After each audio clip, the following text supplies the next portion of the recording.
বিষয়টা নির্ঘাত অন্তর্বর্তী সরকারকে একটা মেসেজ ক্রিয়েট করা। সোজা আঙ্গুলে তো ঘি উঠছে না। সোজা আঙ্গুলে ঘি উঠছে না বলতে, নির্বাচন ইস্যুতে সরকারের যে অবস্থান, বিএনপির যে আহ্বান, বিএনপি চাচ্ছে যে 5ই আগস্ট যেহেতু সরকারের পতন হয়েছিল, এই দিবসটারে ঐতিহাসিক করে ফেলেন, কি এই দিন নির্বাচন দিয়ে দেন। সুন্দর একটা মানে আইডিয়া তারা দিয়েছে, বাট সরকার এটাতে যাচ্ছে না।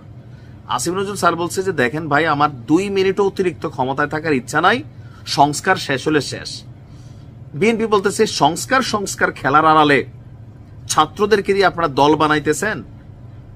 আমরা সব বুঝতেছি। আগে একটা হুঁশিয়ারি ছিল, মির্জা ফখরুল ইসলাম সম্ভবত জানুয়ারি অথবা লাস্ট ডিসেম্বরটা কথা বলছিলেন যে আবারও 5ই আগস্টের মতন রাজপথে নামতে হবে। ওয়াই? যদি নির্বাচন ইস্যুতে কোন রকম সন্দেহ তৈরি হয়, বিএনপির মধ্যে একটা শঙ্কা আছে যেহেতু ছাত্রদের রাজনৈতিক দলটা ইটস গোয়িং টু লঞ্চ, একদম রাইট একটা সময় আসছে।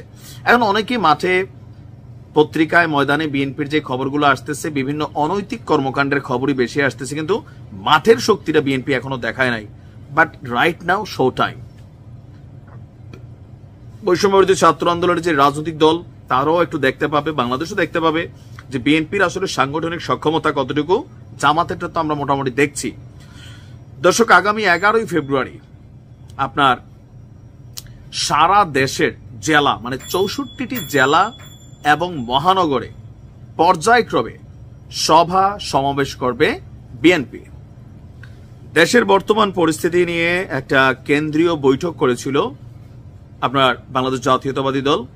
সেখানে নানান ইস্যু নিয়ে আলোচনা হয়েছে। ইভেন এই যে গেল বুলডোজার ঝড়, এটা নিয়ে কিন্তু বিএনপির প্রতিক্রিয়া ছিল যে দেশে কি আসলে সরকার আছে,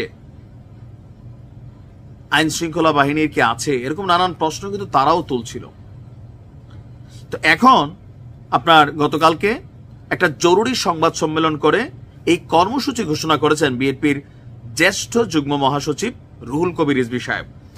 তিনি বলছেন যে 10 দিনের মধ্যে, মানে আগামী 10 দিন সারা বাংলাদেশে শুধু মিছিল, মিটিং, সমাবেশ দেখবেন। জেলায় জেলায়, উপজেলায় প্রত্যেক ভাইয়ের সালাম, গেঞ্জি, টুপি, তারপর মানে একটা উৎসব মুখর পরিবেশ তৈরি হবে, বোঝাই যাচ্ছে। বিকজ এটা বিএনপির শো টাইম। 2 কারণে জরুরি। প্রথমত, বৈষম্য বিরোধীর সাথে তাদের যে রাজনৈতিক সাংগঠনিক সক্ষমতা, যেমন আসিফ স্যার যে ডাক দিলে যে লক্ষ লক্ষ মানুষ চলে আসতেছে, এর বিপরীতে তাদেরও এখন শো টাইম। যদিও বিএনপির সাথে তাদের তুলনাটা আকাশ পাতাল পার্থক্য, তারপরেও মানে স্রোতের হাল যেটা দেখছি, জামাত আমির যেখানে যাচ্ছেন জনসমুদ্র বানাই দিচ্ছেন। এখন যেহেতু দেশে তারেক জিয়া নাই, সো একটা মূল আকর্ষণের যে কেন্দ্রবিন্দু, এটা আপাতত মানে ঘাটতি আছে। বাট তারপরেও তারেক জিয়াকে ছাড়াই যদি বিএনপি একটা বড় ধরনের শোডাউন দিতে পারে, সেটা আরেকটা মেসেজ ক্রিয়েট করবে লোকাল পর্যায়ে। দর্শক, তিনি বলছেন যে আগামী 10 দিনের মধ্যে 64 জেলায় রাজনৈতিক সভা সমাবেশ করবে বিএনপি। আর জাতীয় স্থায়ী কমিটির মানে সিনিয়র সদস্যরা সহ আপনার যারা আছেন, তারা এই সমাবেশগুলোতে উপস্থিত থাকবেন। যেহেতু একদম দলের সুপ্রিম লিডার যিনি আছেন বেগম খালেদা জিয়া, জনাব তারেক রহমান, তারা এই মুহূর্তে দেশে নাই। পর্যায়ক্রমে বিভাগীয় শহরগুলোতেও সভা সমাবেশ অনুষ্ঠিত হবে। 11ই ফেব্রুয়ারি থেকে শুরু হওয়া কর্মসূচি, আপনার কর্মসূচির তারিখ এবং সিনিয়র নেতাদের তালিকা আজকে হয়তো আমরা জানতে পারবো। আর এই অনুষ্ঠানের মধ্যে আনটিল রমজান পর্যন্ত এটা চলবে। তো কি কি বিষয় রাখা হচ্ছে? নিত্য প্রয়োজনীয় পণ্যের মূল্য বৃদ্ধি সহনীয় পর্যায়ে রাখা, অবনতিশীল আইন শৃঙ্খলা পরিস্থিতির উন্নতি, দ্রুত গণতান্ত্রিক যাত্রাপথে উত্তরণের জন্য নির্বাচনী রোডম্যাপ ঘোষণা এবং রাষ্ট্রে পতিত ফেসিবাদের নানা চক্রান্তের অপচেষ্টার মোকাবেলার দাবিতে এই কর্মসূচিগুলো তারা করবে। তিনি বলছেন যে এখনো আওয়ামী লীগ নিয়েও তিনি বলছেন যে আপনার আওয়ামী লীগ এখনো নানানভাবে ট্রাই করতেছে। তারপর সাবেক পুলিশ প্রধান বেনজির তিনি যে আহ্বান জানিয়েছেন, সেটা নিয়েও তারা প্রতিক্রিয়া জানিয়েছেন। আর বিভিন্ন জায়গায় পুলিশ সদস্যরা যে লাঞ্ছিত হচ্ছে, আইন শৃঙ্খলার অবনতি হচ্ছে, এগুলো নিয়েও তিনি এখানে ব্রিফ করছেন।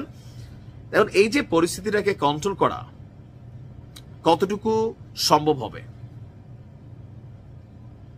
এটা সরকারকে স্পষ্ট চাপ ক্রিয়েট করে নির্বাচন নিয়ে। আগস্টের আগে, মানে আগস্টের মধ্যেই যেন নির্বাচনটা হয়। বিএনপি কিন্তু আগে থেকে বলছিল আমরা মাঠে নামবো। তো অবশেষে তারা মাঠে নামছে। সরকারকে মনস্তাত্ত্বিক চাপ ক্রিয়েট করা হচ্ছে, যত বড় সমাবেশ হবে সরকার প্রেশার নিবে, লোড নিবে, সেটাই এখন কৌশলে করার চেষ্টা করছে বিএনপি।